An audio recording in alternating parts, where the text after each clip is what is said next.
Are there specific industries where people value themselves worse or better than others? Yes, yes. And I'll say Like not. what? Well, no, yeah, great question. But 90% of industries have exactly the same thing. I'll say trade and construction. They tend to be in a space where a lot of the the valuing of oneself is more related to technically how good they are, not areas where they are not strong or they haven't had education or they're just winging it. It's very fluid. And if someone doesn't value themselves, they're not going to ask for the money because how do I go to a builder and ask for 60 grand of payments? He's just going to tell me to bugger off and you'll get it when you get it. Well, possibly. Or it's like, well, what is it that we can set up? We call it having the adult conversation up front. It's this is what it looks like. Well, and it's really interesting you say that because when I think about trade and construction, it's generally people who are good with their hands. What I find really interesting with what we see, and we see a lot of trade and construction stuff, is that they feel powerless.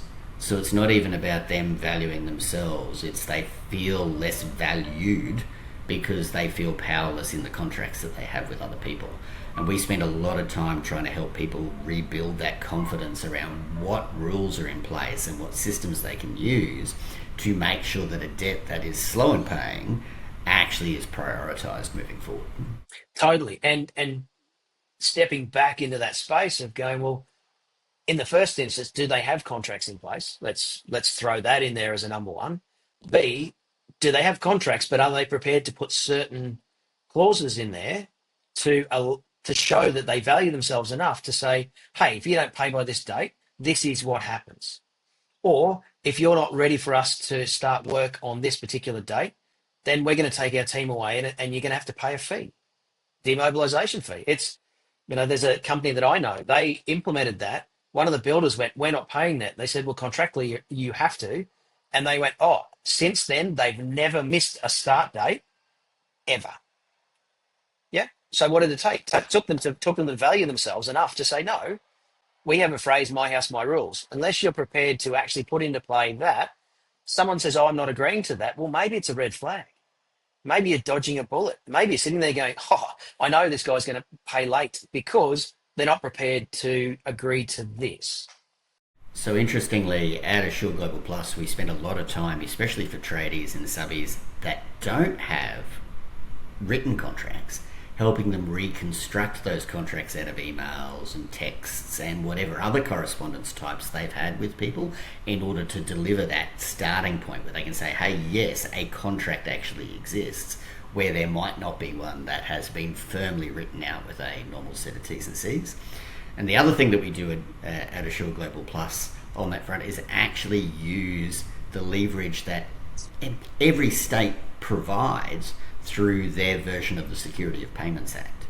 And the Security of Payments Act is really important for people who might not have those formal processes in place or are feeling a little confidence shy, as you're talking about, where we can actually turn around and sit down and work with them using the existing legislation in place in order to help them get their debt prioritised.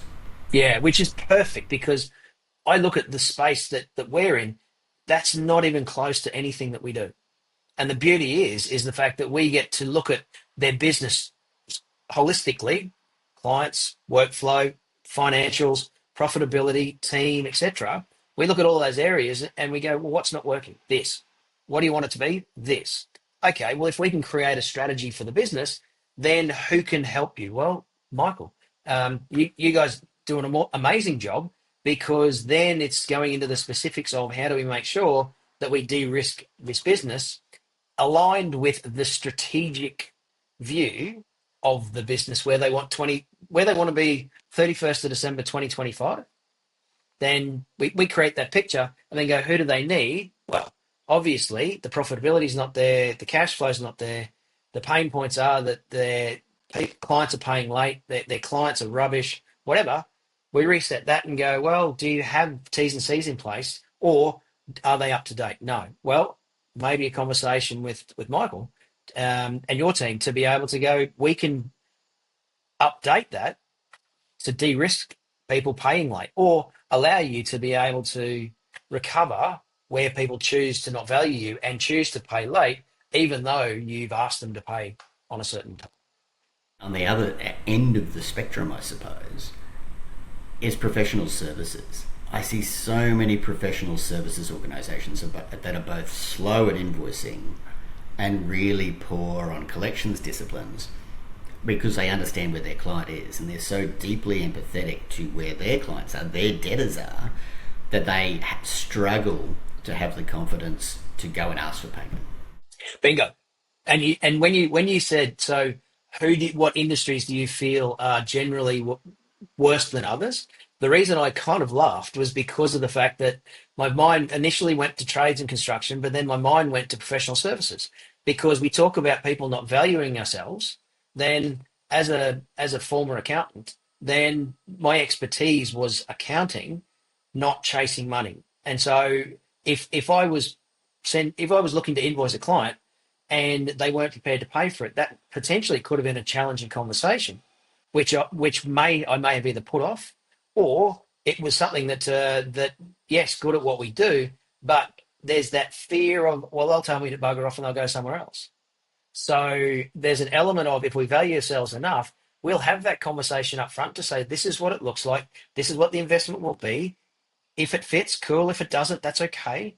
Let's work out whether it's something that we can or can't do. But this is what will happen. If you choose to value us, we will value you. It's not working, but let's look at how we can make it work. Otherwise, we're going to have to choose to go on a different path. And I like the way you use the term investment, right? If we actually went away from invoice as a term and went, hey, your investment in us is an investment in yourselves, Yeah. then value is being created across that whole spectrum, which That's right. it generally isn't. And, That's and it. business isn't complicated, is it? So No. if we talk about what do? We offer somebody something, they buy it, we do it, they pay, is really how it works, because you normally get paid at the end unless it's for specific goods. What I particularly appreciate about what we do, and I'm talking myself up here a little bit, but at Assure Global Plus, is we are one of the few organisations that are willing to look at that whole cash flow cycle from creation of that invoice, creation of that investment opportunity for your client, all the way through to how do we collect it when the communication has failed, when something has broken down, when people are using handbags at 10 paces, to conduct a conversation that didn't need to exist. It just needed a more frank, more honest, more open dialogue around what the difficulties might be.